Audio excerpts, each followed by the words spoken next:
আবার চলে এসেছি তোমাদের কাছে। আজকে আমি বানাচ্ছি বাঁধাকপি বড়া। তাহলে চলো শুরু করি বাঁধাকপি বড়া পকোড়া বানানোর জন্য।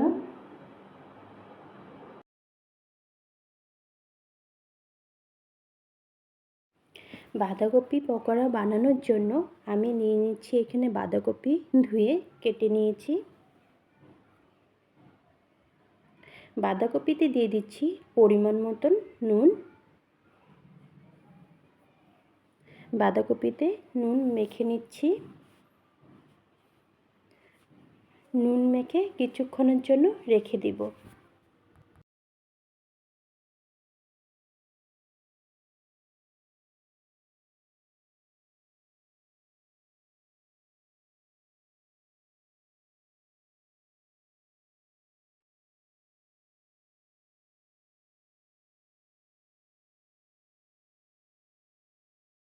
এখন নিয়ে নিচ্ছি নুন মেখে রাখা বাঁধাকপি। বাঁধাকপিটা ভালো করে চিপে নিচ্ছি। বাঁধাকপির থেকে প্রচুর জল বেরিয়েছে, জলটা আমি ফেলে দিব।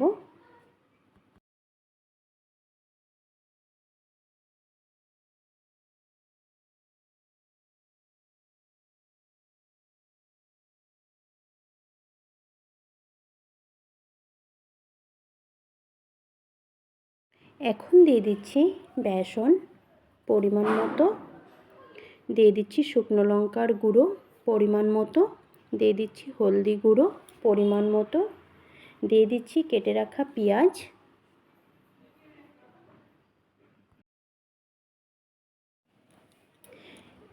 দিয়ে দিচ্ছি নুন পরিমাণ মতো। এখন মশলার সাথে ভালো করে বাঁধাকপি মেখে নিচ্ছি।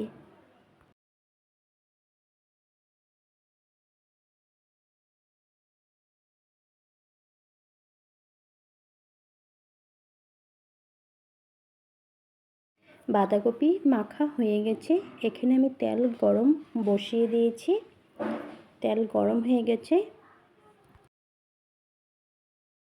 এখন মেখে রাখা বাঁধাকপিগুলো ভেজে নিচ্ছি পকোড়ার মতো।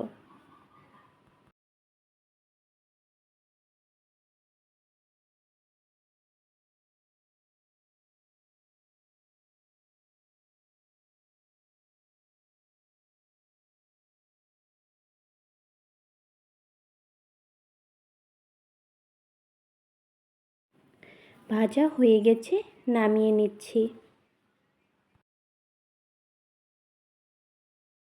বাঁধাকপি পকোড়া রেসিপি হয়ে গেছে। আপনাদের যদি আমার এই রেসিপি ভালো লেগেছে লাইক কমেন্ট সাবস্ক্রাইব করে দিও।